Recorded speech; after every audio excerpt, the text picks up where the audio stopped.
Les doy la bienvenida a cada una y cada uno de ustedes a esta nueva reunión de estudio bíblico. Hola, Adolfo. Estamos retomando luego de unas semanas en donde no nos vimos, ya que yo estaba enfermito.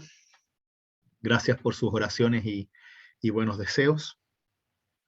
Vimos ya durante dos reuniones pasadas lo que era la reanimación de Lázaro, este relato maravilloso de Juan 11, donde pudimos ver cómo Jesús enseña a las personas que están ahí de cómo funciona la vida para Dios, que es una vida en donde la muerte no es el fin, sino la consumación del proyecto de Dios, en donde la vida eterna se hace más real que nunca. Y es así como Jesús lo demuestra a través de la reanimación de Lázaro, en donde Lázaro no ha resucitado, sino que ha vuelto a la vida como una señal que para Dios la vida siempre continúa y que esa es nuestra esperanza. Las invito a tener un momento de oración y así nos preparamos para la reunión de hoy. Oremos. Amado Dios, dirige tú nuestro hablar y nuestro escuchar con la fuerza poderosa de tu Santo Espíritu, y que juntos podamos leer tu palabra con pasión, y que tú, con tu sabiduría, nos guíes en la comprensión de esta palabra y en la aplicación de la misma a nuestras vidas. Te lo pedimos en nombre de tu Hijo, Jesucristo, nuestro Salvador. Amén.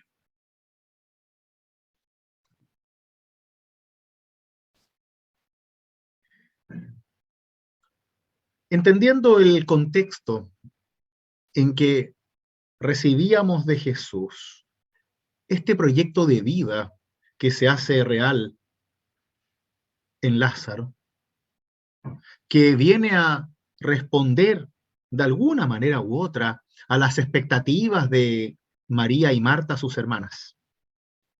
Vamos a continuar con el relato de Juan 11. Vamos a ir a Juan 11 y leer los versículos 45 al 57. 45 al 57 del capítulo 11.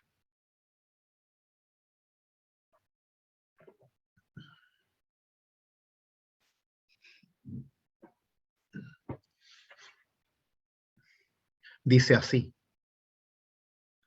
al ver lo que hizo Jesús, muchos de los judíos que habían ido a casa de María creyeron en él.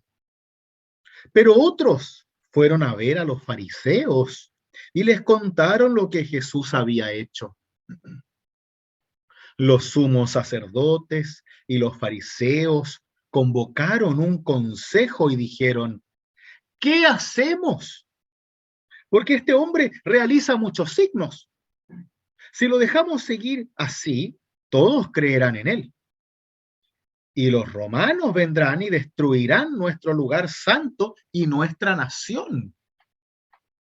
Uno de ellos, llamado Caifás, que era sumo sacerdote ese año, les dijo: ustedes no comprenden nada. ¿No les parece preferible que un solo hombre muera por el pueblo y no que perezca la nación entera? No dijo eso por sí mismo, sino que profetizó como sumo sacerdote que Jesús iba a morir por la nación, y no solamente por la nación, sino también para congregar en la unidad a los hijos de Dios que estaban dispersos.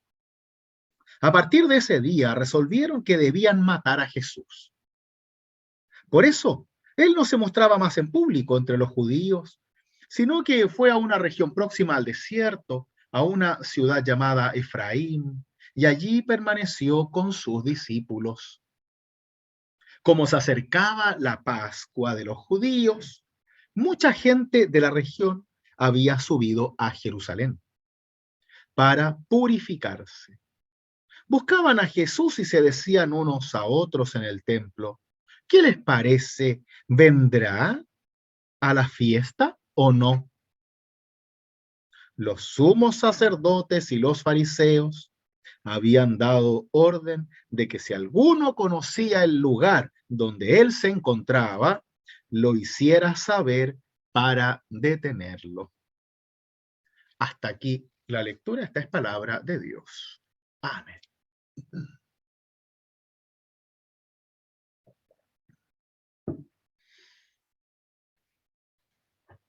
Como es común, Jesús hace algo bueno, hace un milagro, comparte un signo, y ese signo es bueno para algunos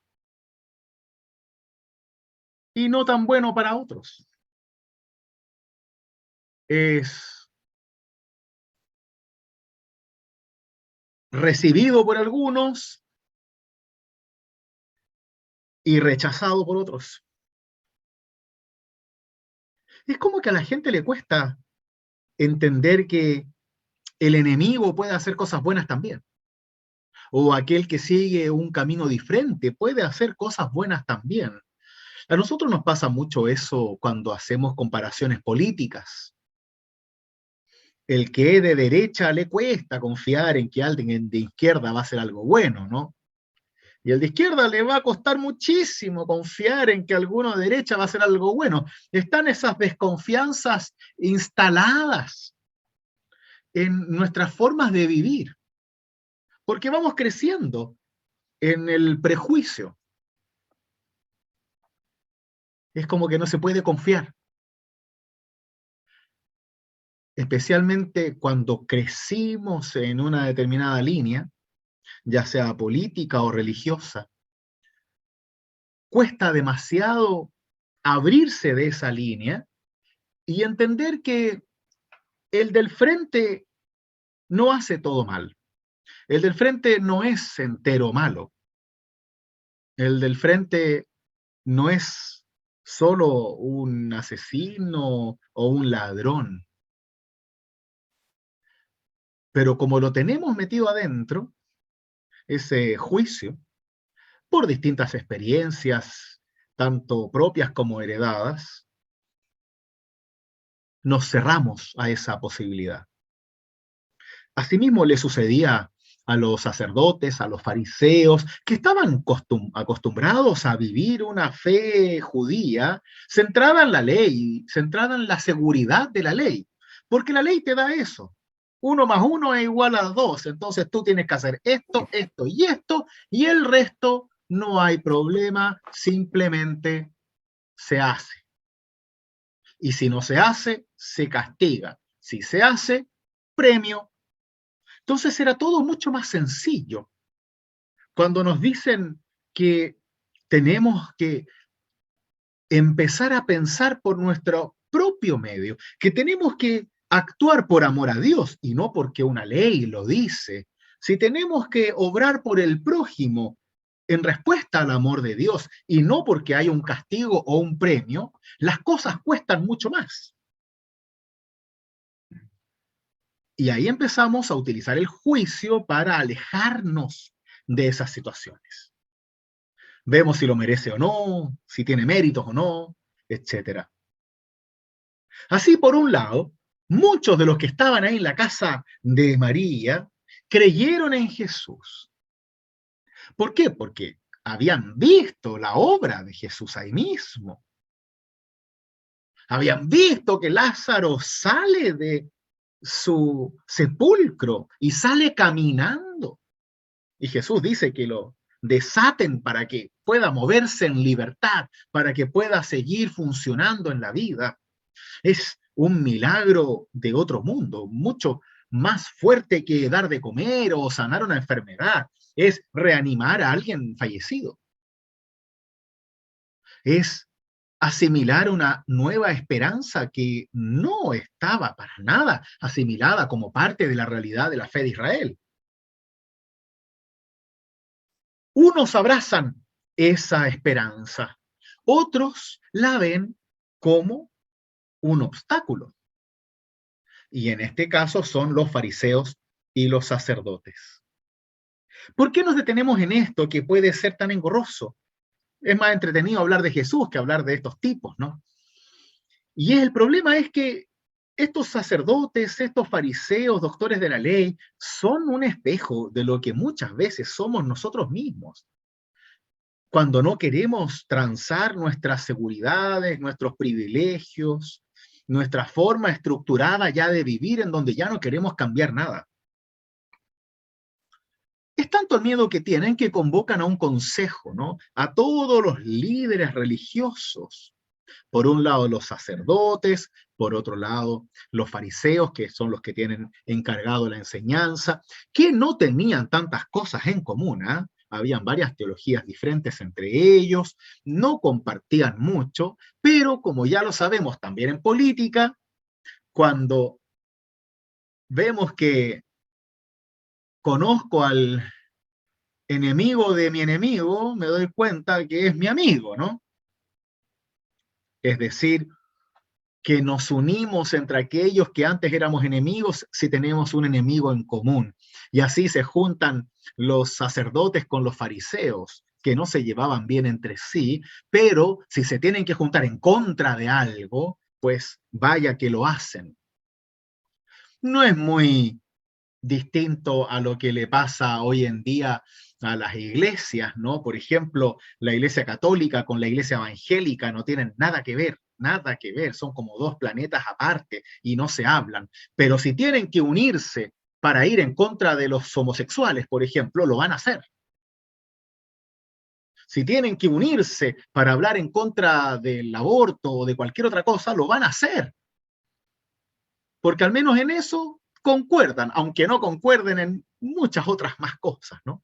Pero cuando ven un enemigo común, es más fácil unirse para luchar contra ese enemigo común. Más aún cuando se cree que ese enemigo común va a destruir tu forma de ser. ¿No se acuerdan cómo luchaban las iglesias hace 40 años atrás contra la ley de divorcio? Y diciendo que poco menos el mundo iba a explotar, que la familia iba a quebrarse y que todo iba a fallar en el mundo, en la sociedad. Y aquí estamos todavía, con familias unidas y otras familias que no están unidas, pero a la larga seguimos aquí igual que siempre. Nos vamos dando cuenta que a veces el apocalipsis no viene tanto como uno cree. Estos sumos sacerdotes y fariseos ven que se acerca algo complicado. ¿Por qué? Ellos mismos lo dicen. Este hombre realiza muchos signos en el 47. Si lo dejamos seguir así, todos creerán en él. Todos creerán en él. O sea, miren lo que están diciendo estos hombres. Que si siguen sin detener a Jesús, todos van a creer en él. Y eso no les hace pensar, ¿no? Porque ellos siguen estando bien. Es Jesús el equivocado. Y si todos creen en él, entonces obviamente están todos equivocados. Pero hasta ese nivel llega la tosudez de estos representantes de la fe del pueblo. Prefieren eliminarlo antes que modificar su forma de creer y de vivir la fe. Es durísimo. Porque, ojo, Jesús no está planteando una locura teológica. No es un sectario. No está escondido. No está pidiendo que la gente se suicide. No está prohibiendo cosas. No está haciendo separaciones sociales, como uno podría pensar de algún personaje más sectario, ¿no? No está haciendo eso. Simplemente está predicando el amor de Dios para todos por igual. Y esa igualdad es la que estos judíos no pueden soportar, porque siempre se han sentido superiores y especiales. Y viene ahora alguien que dice venir desde Dios y que les dice que tú no eres más importante que el vecino, que el pobre, que el que está enfermo, el huérfano, la viuda, que ya se consideraban en un nivel inferior. No pueden soportarlo, porque su estructura de fe es tan pequeña que prefieren hacer como que no existe lo que Jesús predica antes de considerar si pueden o no creer en ello o si hace bien en última instancia. Es así que luego incluso ese miedo ya aumenta el camino de la fe. No es solamente que la gente vaya a creer en Jesús, sino que los romanos vendrán y destruirán nuestro lugar santo y nuestra nación.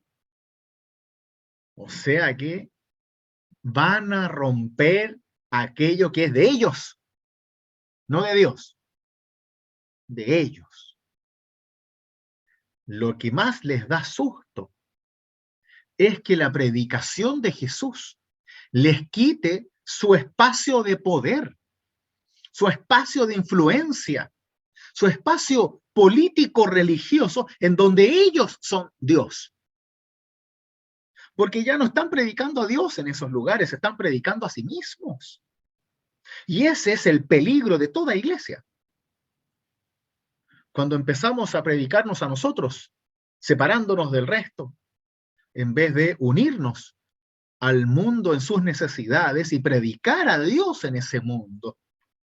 Los judíos hace rato que estaban alienados de la realidad y no les importaba el sufrimiento ajeno, solo el movimiento político, ¿no? Como una serpiente se mueve en el desierto buscando algo de cómo sobrevivir. Aquí hay una pequeña nota en cuanto ya se sabe que los romanos van a destruir la nación y van a destruir el templo.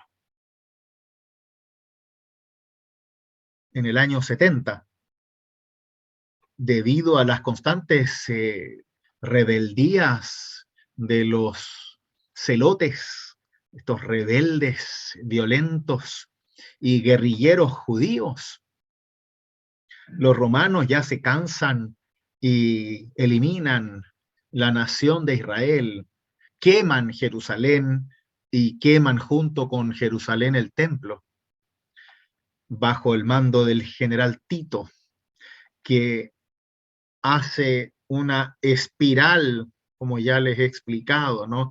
Porque los guerrilleros estaban en cuevas, escondidos en el desierto, entonces empiezan a hacer todas una caminata con los ejércitos y se van quedando en destacamentos y van haciendo una espiral y se va cerrando y van matando todo a su paso, hasta que llegan al fondo, al centro de Jerusalén, y ahí terminan de quemar la ciudad y asesinan a gran parte de los sacerdotes, eh, de los políticos judíos, y todo lo que encontraron lo quemaron. Desde ahí, desde el año 70 después de Cristo, para que ustedes sepan, deja de existir Israel como tal, deja de existir Judea como se llamaba en la época romana, que si bien era una provincia romana, era la provincia de los hebreos, de los judíos, israelitas. Deja de existir para llamarse Filistín, que de ahí viene el nombre Palestina. Y existe Palestina como tal porque se escribe con PH, Filistín, de ahí se deriva el nombre Palestina en castellano. Desde el año 70 existe esta Palestina como provincia romana y va a existir hasta el siglo XX, hasta que los británicos, que lo tenían como una colonia del Reino Unido, tenían toda esa parte colonizada, no se les ocurrió mejor idea que establecer en Palestina el nuevo Estado de Israel después de la Segunda Guerra Mundial, en 1948-49. Y es ahí que meten el Estado de Israel, que ingresa a una zona que había perdido hace 2000 años atrás, para establecerse nuevamente en esa tierra ancestral, sobre las casas, los territorios, las iglesias de los palestinos, que en general son ortodoxos más que musulmanes. Y imagínense lo que eso provoca. Es tal como que llegue alguien de la nada y le diga a alguno de ustedes, miren, ¿sabes qué? Mis ancestros de Nueva Zelanda vivían acá hace 2000 años atrás y ahora con el poder de las Naciones Unidas vamos a recuperar esto, así que de ahora en adelante todo Valparaíso y Santiago son de Nueva Zelanda y se acabó. De un día para otro. Y lo llenamos de armas y de última tecnología, mientras que el resto queda sin nada, porque ese es el otro tema. ¿Eh? Palestina desaparece como país y queda como región, sin ser Estado reconocido. O sea, el movimiento es durísimo el que hacen, porque no es solamente que les quitan la tierra, sino que los quitan del mapa. Y de la noche a la mañana, Palestina dejó de ser un país para ser un lugar donde vive gente, sin reconocimiento hasta el día de hoy por las Naciones Unidas.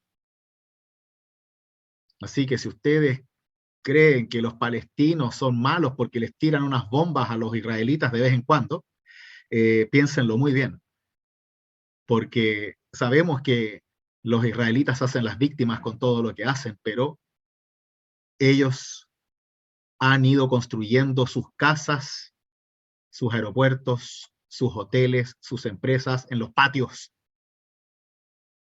de las familias palestinas que viven ahí y siguen haciéndolo. Empiezan, van con maquinaria, se establecen en una determinada región, echan a la gente con militares, derrumban sus casas y construyen condominios. Y lo siguen haciendo. Y después, la mejor idea que tuvieron es construir un muro. Y en ese muro se humilla, se golpea a los palestinos antes de cruzar, cuando tienen que ir a trabajar a Jerusalén. Es humillación tras humillación, sin preguntar. Y por recuperar una tierra que se supone que Dios se las había dado, asesinando a familias enteras para quedarse con esa tierra santa, entre comillas, que ya de santa tiene muy, muy poco. Ahí no existen los derechos humanos. No, no. No, yo he conversado con pastores que trabajan en Israel y conozco gente de ambos lados y, y la situación es paupérrima. Sí, el nivel de humillación, de violencia es terrible, porque estás comparando que un niño se haga explotar en un restaurante a que los otros vayan con tanques aviones y destruyan una ciudad entera.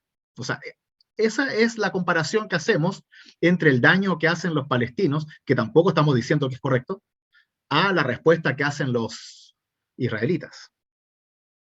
El nivel de violencia es increíble.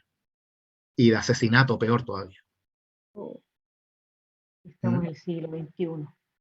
Yo no sabía, Rudy, que esta tierra prometida era de los romanos. Yo pensé que cuando llegaron a la tierra prometida y se establecieron, bueno, formaron un país, pero yo no sabía que era de los romanos. Esa parte no la capté. Cuando dice que los romanos atacaron, que era Judea, que era parte de... No, esa parte no sabía yo. A ver, siempre esa zona ha estado con algún tipo de imperio sobre ella, ¿ya? Si hacemos un pequeño camino histórico, ¿ya? La zona de Palestina estaba tomada al principio, ahí hablemos del año 1400 a 1200 por el primer imperio babilónico, que tenía toda esa zona de Medio Oriente hasta Egipto. Luego el imperio egipcio empieza a crecer y aproximadamente entre el 1200 y el 1000 ellos están ahí, hasta 900 quizás en esa zona. Ahí está toda la época también de José y de Moisés, hasta casi el 1900 antes de Cristo, más o menos. Luego vienen la época de los asirios, que vienen de ahí más allá de Persia, en donde ellos empezaron a conquistar todo Medio Oriente. De ahí te puedo mostrar mapas de todo esto para que se entienda mejor. Y eso perduró muchos años, casi 400, 500 años. Luego, en el, 590, 587, los babilonios, el nuevo imperio babilonio toma todo Medio Oriente, pero dura poco, son como 60, 80 años.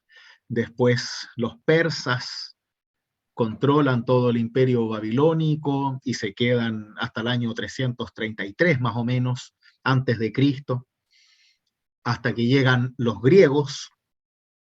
Los griegos toman todo desde Grecia hasta la India y después bajando hasta Egipto, hasta por lo menos el año 67 antes de Cristo, casi 300 años de imperio griego o helénico.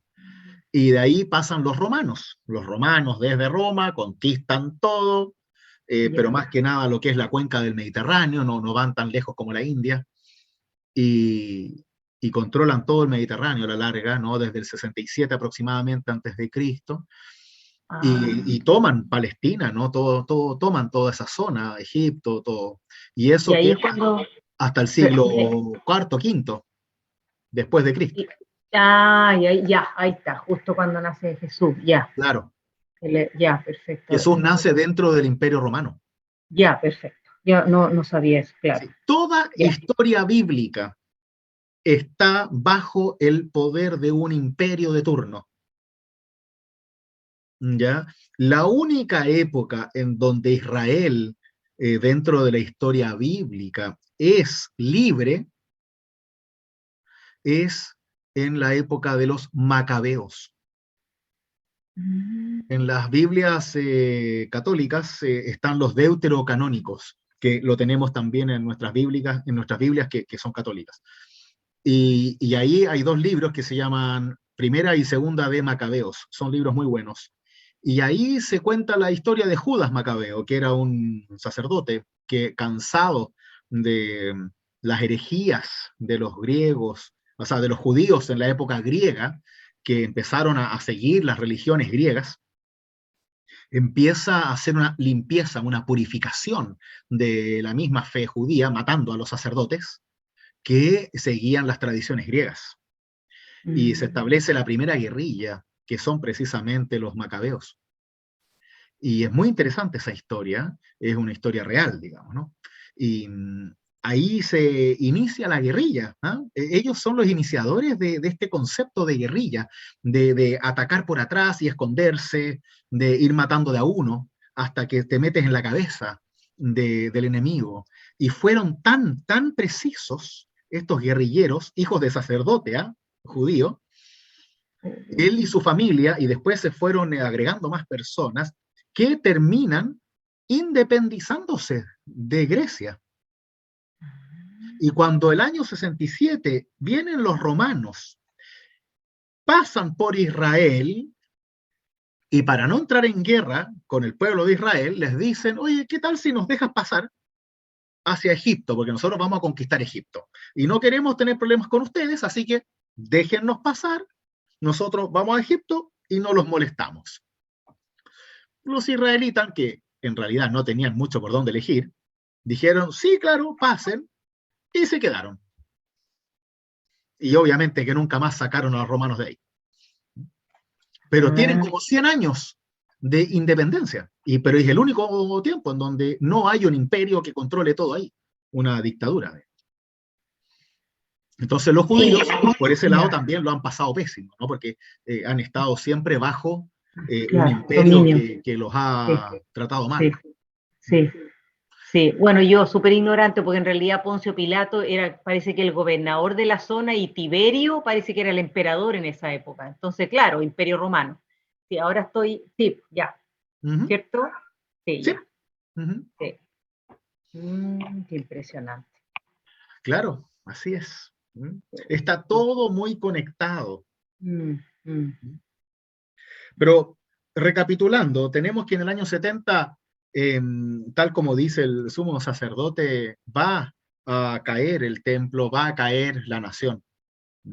No sabemos si el texto se escribe después y ya se sabe, o si es una profecía real, ¿no?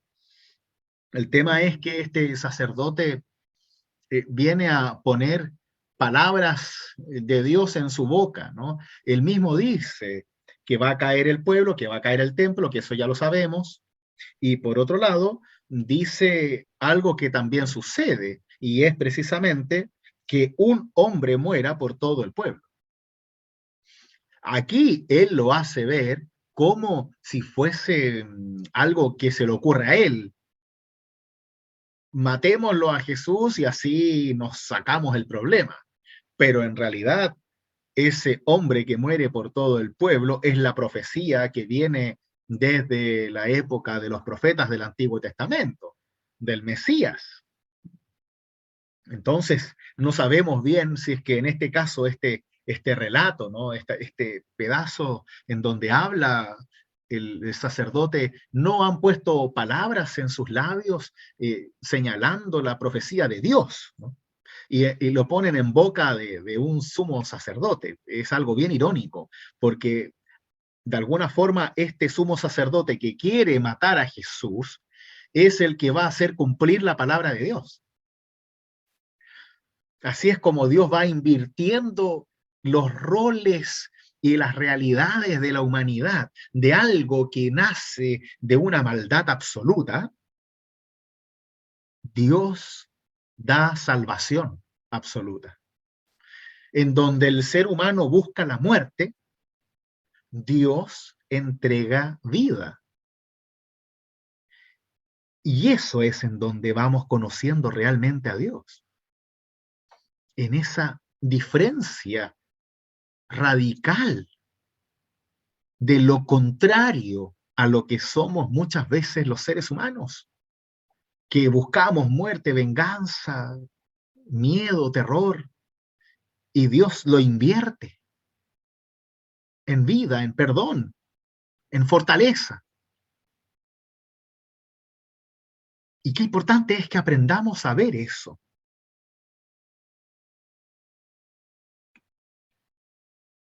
Así sucede, ¿no? Jesús va a dar su vida por todo el pueblo. El mismo relator del Evangelio nos cuenta que lo dice el sumo sacerdote como una especie de profecía, que sabía cómo Jesús iba a morir. y que iba a unir a los hijos de Dios, que ahora somos todos, ya no es solamente el pueblo de Israel. Y así resuelven que van a matar a Jesús. Resuelven que la única forma de quitarse este problema de encima no es aprender, no es estudiar, no es ver si hay diálogo o líneas en común, sino sacarse el problema de encima, matar al problema. Muy humano.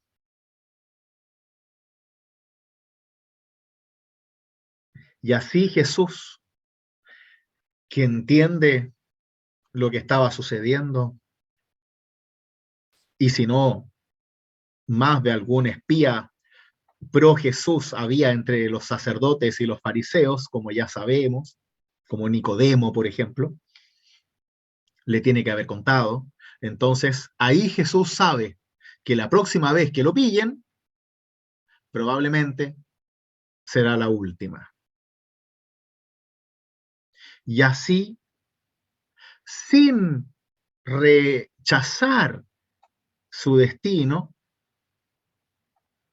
sigue predicando en los alrededores, sigue sanando, sigue buscando, sigue uniendo, sigue armando comunidad, a pesar de la sombra de muerte que hay sobre él. Se dan cuenta que a nosotros nos pasa mucho que cuando a alguien le dan una mala noticia, nos tiramos al suelo y damos lástima y es como que todo se fue y todo ya está mal antes de que pase, ¿no? Y Jesús precisamente decide lo contrario, no se echa a morir, ya sabe que no va a vivir en este mundo por siempre y prefiere utilizar su tiempo de la mejor forma. Y sabe que se viene la Pascua y que la Pascua es el momento, así que lo aprovecha para predicar, para perdonar, para mostrar, para vivir con sus discípulos. En este tiempo amargo, recordemos que Jesús, por muy hijo de Dios que fuera, es un ser humano. Y también sentía miedo, también sentía incertidumbre. Y así y todo decide continuar, más que escaparse. Y así se va hacia el desierto, rodeando Jerusalén, cosa de que también a los que están en Jerusalén les llegue constantemente el hecho de que Jesús está por ahí, que está por ahí. Y no va a haber día en que esos tipos no van a escuchar algo de Jesús. Y les hace la cabeza. Porque como ya sabemos, y lo vimos mucho en el Evangelio de Marcos cuando hicimos el grupo de vida, cada vez que Jesús le decía a una persona que no dijera lo que había visto o el milagro que había vivido, la persona iba y lo contaba al tiro. Al tiro. Entonces, era como que era imposible realmente no contar las cosas hermosas que Jesús compartía con la gente. Y ese era uno de los centros de la misión de Jesús. De hecho, incluso como nos dice el mismo texto, que se acercaba la Pascua y mucha gente de la región había subido a Jerusalén para purificarse. Buscaban a Jesús y se decían unos a otros en el templo, ¿qué les parece? ¿Vendrá o no vendrá la fiesta? Pues, ¿ah? Ya era algo vox populi, la pregunta, ¿viene o no viene? ¿Qué va a pasar? Es como el rockstar que lo están esperando. ¿Viene o no viene? Rudy, ¿Mm? y esta Pascua que celebraban los judíos venía desde el Antiguo Testamento, esta conmemoración. Claro, pues claro, estamos hablando de la Pascua judía desde Moisés. ¿Cómo partió? del cordero y todo. Ah, del Cordero, ya. De Claro, la salida de Egipto, ¿no? Sí, pues la salida de Egipto celebran ellos. claro, claro. ¿Recuerdan los pasos Sí, que Dios le va diciendo a Moisés que tienen que hacer antes de la salida? No me lo sé todo de memoria, pero tenían que pintar los dinteles de la casa con el sí. sacrificio del cordero, Mm, con sangre, mm. asar el cordero, compartirlo, hacer el panásimo y partir rápido.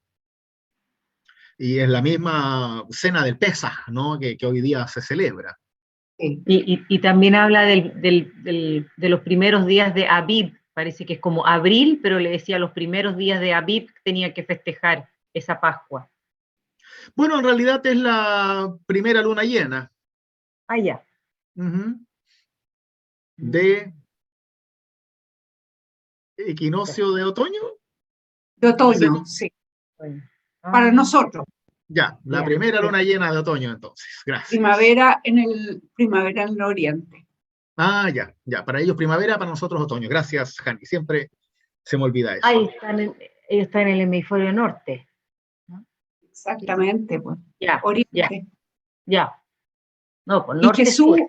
Jesús elige esta fecha para su sacrificio, Claro, porque es la nueva Pascua. para que haya una renovación lo que se decía en el Antiguo Testamento. Precisamente, Jesús celebra la Pascua, la última cena, ¿no? Con sus discípulos. Y hay todo un mensaje, ¿no? En donde Jesús establece una nueva Pascua con un renovado significado. Si por un lado la Pascua hebrea, ¿no?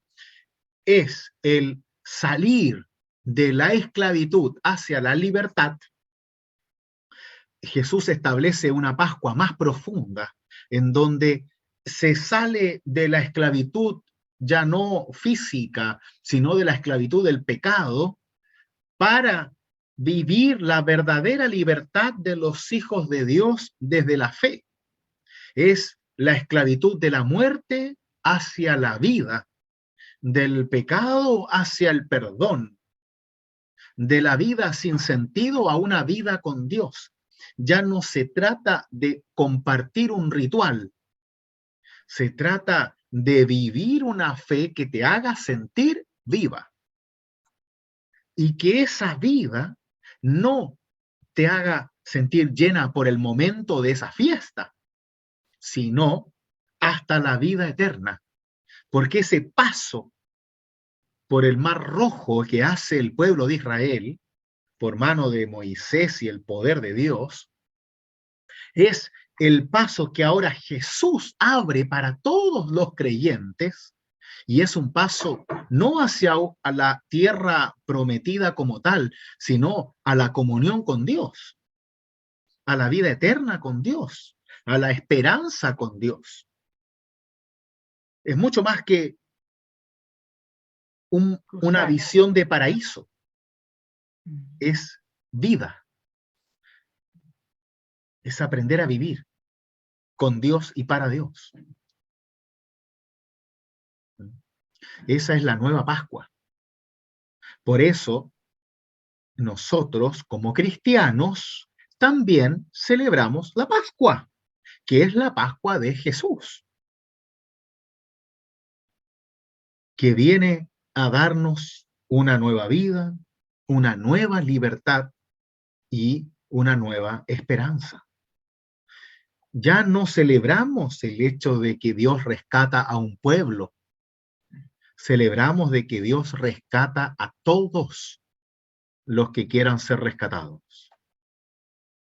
Y que ya no es por ser hijo de, porque en el éxodo de Egipto solo fueron los que eran hijos de Abraham, los hijos de Abraham, Isaac y Jacob. En cambio, la nueva Pascua de Jesús, todos y todas somos invitados. Ya no se requiere filiación, sino fe, convicción, necesidad de Dios, no un apellido. ni una tradición familiar. No es por genealogía, es por fe, en igualdad de condiciones para todos y todas. Y ese es el significado, es la base de la Pascua de Jesús, que es precisamente para todos. Y que rescata de la verdadera esclavitud, que es nuestra esclavitud del pecado, del egoísmo, de la vida sin Dios. No sé si ven la diferencia. ¿Mm? Por eso es importante llamarlo también Pascua, porque hay un Antiguo Testamento y un Nuevo Testamento, hay un antiguo pacto y un nuevo pacto en Jesús, hay una antigua Pascua y una nueva Pascua en Jesús.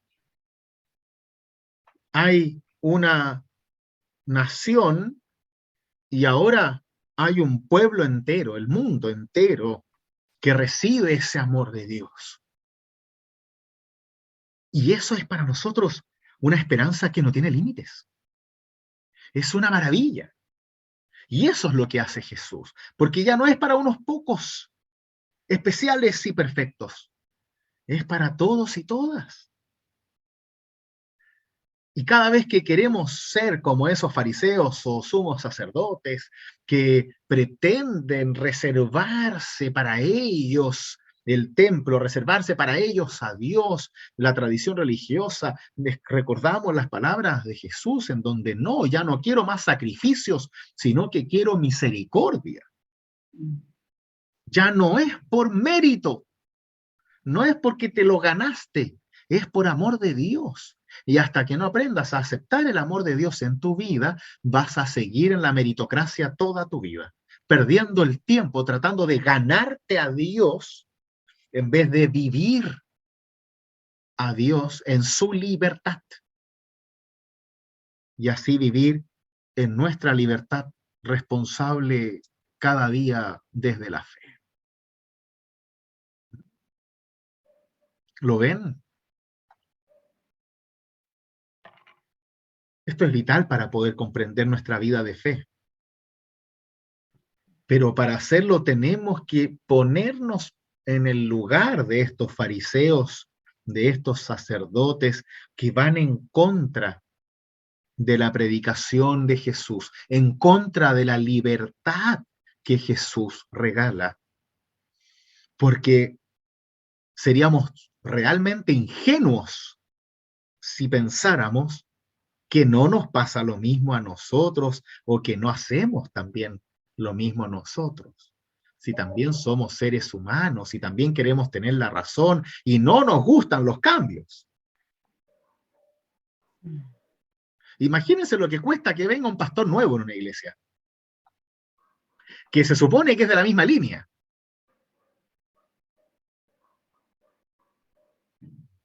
Que venga alguien a cambiar tradiciones, siempre produce miedo.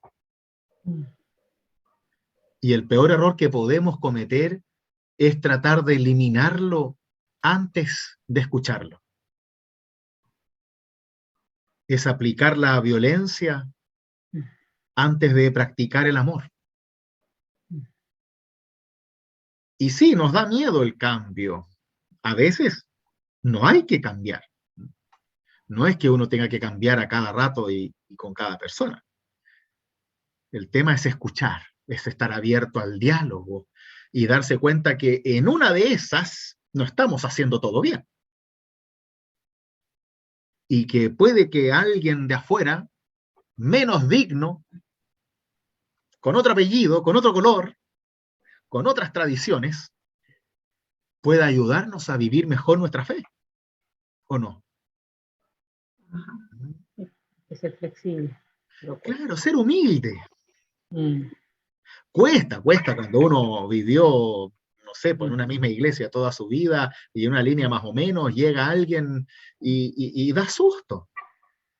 Pero está bien eso, porque también ahí uno tiene que proteger su propia iglesia entre que escucha y también protege. Pero eso nos pasa con todas las cosas, tener la mente abierta en realidad, ¿sí? Open mind. Si nos metemos esa palabra en nuestra cabecita, Sí, claro. Y los cambios remecen siempre, sí, claro. es natural. Claro. Sí. Y a veces, como estos israelitas, también pensamos que tal o cual cosa es el fin. Mm. Y seguimos viviendo. La iglesia sigue en pie. ¿Cuántas personas han dicho que la iglesia se va a morir y todo esto? Y aquí estamos, tratando de vivir felices el Evangelio. ¿Mm? Y eso lo hacemos con la ayuda de Dios. Y aprendiendo cada día a hacerlo mejor, porque no tenemos todas las soluciones. Mm. Por eso es tan importante vivir la fe en comunidad, para que realmente podamos hacerlo bien. Y no para que hagamos todo lo que todos quieren, sino para que hagamos lo que Dios quiere y que lo vayamos descubriendo juntos, que es precisamente la gracia de vivir en comunidad, porque el pastor no tiene la razón siempre. Y la presidenta de la comunidad tampoco, menos. Mm. Y la tesorera tampoco, y así, o sea, no se trata de quién tiene la razón, se trata de cómo vamos encontrando los caminos juntos. Y de hacerlo con humildad, sin tomarnos las cosas demasiado personal. Siempre pensando en que el otro dice lo que dice por algo y no solo para hacer daño. No es porque quiere cambiarte la vida, es porque ha tenido otras experiencias y las comparte. ¿Mm? Y creo que en este ejemplo de Jesús vemos un espejo que debemos aceptarlo como nuestra propia tradición pecadora y orgullosa de muchas veces no querer aceptar la palabra de Dios por nuestro propio orgullo. Y queremos tener tanto la razón que a veces nos olvidamos de seguir la verdad. Y eso es lo que les pasa a estos sacerdotes, a estos fariseos.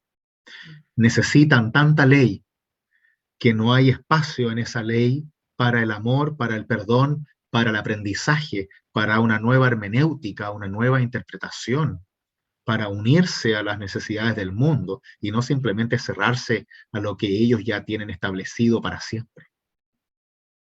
Es que yo también siento que ahora que estoy leyendo el Antiguo Testamento, siento que tiene que haber sido tremendamente no complicado, sino que incomprensible para los sacerdotes que Dios, ¿no es cierto?, se le aparece a Moisés y le habla del manto y ¿no es cierto?, que parten de la carpa esta y todo lo que les manda hacer, de lino y todo lo que, entonces, bueno, pasan los años y los siglos y se van mandando a hacer todas estas túnicas y ellos como que representan a Dios, entonces de repente aparece como Jesús, como un pobrecito, así como con unos harapos, humilde, y es como, ¿qué pasó? ¿Quién es este? Entonces yo como que uno se pone en los pantalones de ellos y dice, tenemos que creerle, no sé, que hace milagros, los hará, será mentiroso. Entonces, claro, es como que no aparece el caballero así, no sé, yo pienso que ha sido muy complicado. El sabio con corbata Claro, y claro, chaqueta, o ¿no? que aparece, claro, es como que aparece tan pobrecito, tan harapiento que uno dice, ¿cómo le vamos a creer? Así, es muy difícil. El tema es tener poder, no perder el poder, Sí. y es un tema que nos pasa absolutamente a todos. Cuando Pero no, no, es que Así es es. como ponerse, yo digo ahora que estamos en diaconieto, es como que entrara un harapiento, un pobrecito que te pide comida y se sienta a tomar su cafecito y resulta que quizás tienes a Jesús al lado. después, Y es como que y de repente hace un milagro y uno como que no le cree, pues uno dice, bueno, este pobrecito que vive en el estero, ¿no es cierto?, que está tomando cafecito y no está pidiendo comida, pero es Jesús. No sé, pues es como, no sé. Por eso, solo por eso que tú dices, hay que escucharlo sí, y darle dignidad. Solo por eso. Porque no sabemos quién va a enseñarte mañana a entender mejor tu fe. Y puede ser esa persona hambrienta. No tiene que ser un teólogo. Exactamente. Puede ser perfectamente esa persona hambrienta que te va a ayudar a entender verdaderamente tu fe. Y por eso significa estar en el mundo real. Estar escondidos en la casa leyendo la Biblia no es el mundo real. Sí, Hay que hacerlo, sí, pero hay que salir para ver sí, realmente lo que Dios quiere mostrarnos. sí, Y ves, ese es el desafío, precisamente, tal como decía Hani, ver a Cristo en esa persona, sí, de verdad. claro, sí, ¿Mm? sí, Y es tan importante lograr esa humildad, porque es un desafío, ¿ah? Hoy día mismo lo vivimos, sí, que viene alguien que es diferente y da susto. un poquito. Y está bien tener miedo, Mm, pero no el miedo paralizante, mm, es el miedo que te permite tener cuidado. mm. Pero, ¿cuál fue el resultado? La persona se fue dando gracias y yo Sí, creo que él tenía más miedo que nosotros. Exactamente. El tema es que como tenía la cara de enojado, sí, daba más obviamente, susto, ¿no? sí, Pero se yo veía creo muy que él alegre. estaba mucho más asustado de lo que podríamos haber Mm, estado nosotros. mm, Y esa es una actitud de defensa. Por eso uno tiene que hablar con ellos y dar dignidad dentro de los espacios que se puedan dar. Tampoco se puede presionar. Y de a claro, poquito claro, ver qué podemos aprender de todos ellos. ¿Mm? sí, sí, sí, ¿Les parece? sí, me parece maravilloso. Sí, hay que ser súper humilde y cuesta. Cuesta, pues, cuesta. Sí, uno con la experiencia que uno tiene, que fue al colegio, a la universidad y todo, uno siempre cree que sabe más que el pobre y no, no es así. No, porque hay distintas sabidurías.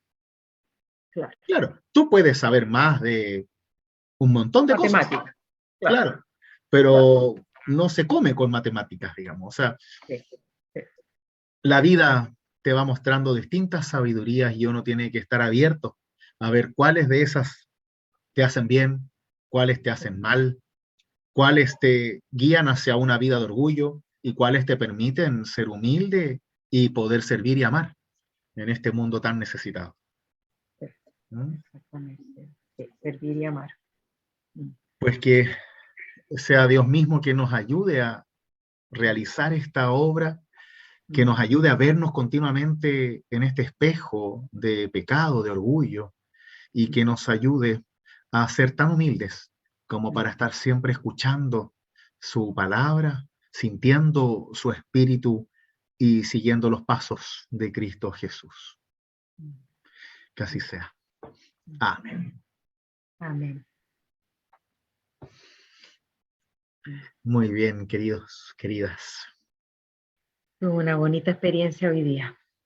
Sí, sí. Fue bonito porque al principio como que, disculpa que siga, pero se asomó y como dices tú, fue como todos lo miramos y como que al principio no se atrevía. Y después, claro, tuvimos un poquito de miedo, ay, ay, pero fue bonito, al final fue bonito porque se devolvió y dio las gracias y fue bonita la experiencia. Sí, Sí, es que sí, la experiencia de servir en diaconía, de ayudar a los necesitados, de sí, compartir ayuda humanitaria es algo que da vida a la fe sí, sí, y que le da esa parte a tan importante de la fe que complementa al culto, que complementa a la oración personal, que es el servicio. Y sin ese servicio estamos cojos. mm, Yo creo al menos que uno no puede ser verdaderamente cristiano y no estar sirviendo a alguien, a algo. No se mm, trata solo de servir a los pobres, uno sirve a la familia, a los enfermos, a lo que sea, digamos. Pero debemos estar conscientemente sirviendo mm, y aprender en ese servicio. sí, Y qué bueno que lo estamos haciendo juntos. sí, Y cada vez somos más, y eso es bueno, mm, porque vamos aprendiendo a hacerlo mm, de tal manera que precisamente te haga sentir que vamos por buen camino. No es suficiente, pero vamos por buen camino. mm, ¿Mm? sí, sí, es maravilloso.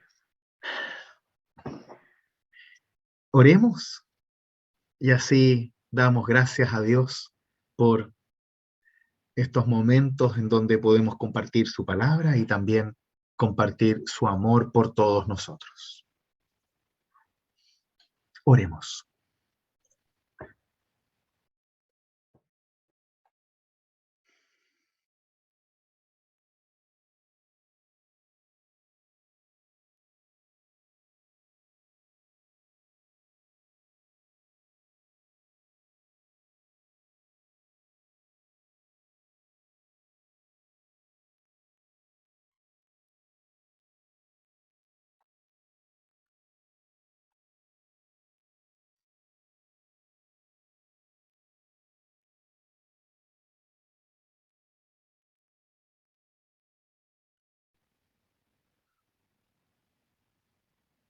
Gracias, Señor, por darnos tu palabra. Gracias porque a través de ella tú nos das a Cristo vivo, quien viene, se acerca hacia nosotros para guiarnos en los caminos de la vida en la fe, para mostrarnos sus signos de vida y de fe, para conducirnos por los caminos de la confianza en Dios y el servicio a nuestros prójimos. Gracias porque podemos hacerlo juntos y porque vamos aprendiendo los unos de los otros a ser humildes, a entregarnos a los necesitados y a llenarnos de ti, Señor, para que nunca nos falten las fuerzas, ni las ganas, ni la claridad para saber qué hacer ante las necesidades de aquellos que nos rodean y también de nosotros mismos. Quédate ahora con nosotros, fortalece nuestras vidas, fortalece nuestra iglesia, nuestra comunidad. Danos vigor a todos nosotros, y especialmente a aquellos que tienen alguna enfermedad o dolencia, para que con tu ayuda podamos cuidarnos y también cuidar a los demás. Todo esto te lo pedimos confiando en tu amor por nosotros, con aquellas palabras que tu Hijo nos enseñó. Padre nuestro que estás en los cielos, santificado sea tu nombre. Venga a nosotros tu reino, hágase tu voluntad, así en la tierra como en el cielo. El pan nuestro de cada día, dánoslo hoy, y perdona nuestras deudas, así como nosotros perdonamos a nuestros deudores. Y no nos dejes caer en la tentación, mas líbranos del mal, porque tuyo es el reino, el poder y la gloria, por los siglos de los siglos. Amén. Que la bendición de Dios, que es Padre, Hijo y Espíritu Santo, nos conserve en su fe ahora y siempre. Amén.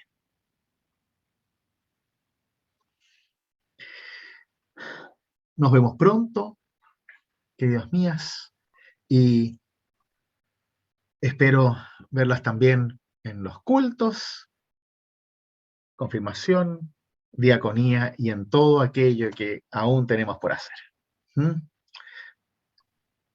Despedimos a Marina, que volvió a entrar, Alex, Adolfo, Jani, Gisela, Renate, muchos cariños a cada uno y nos vemos pronto.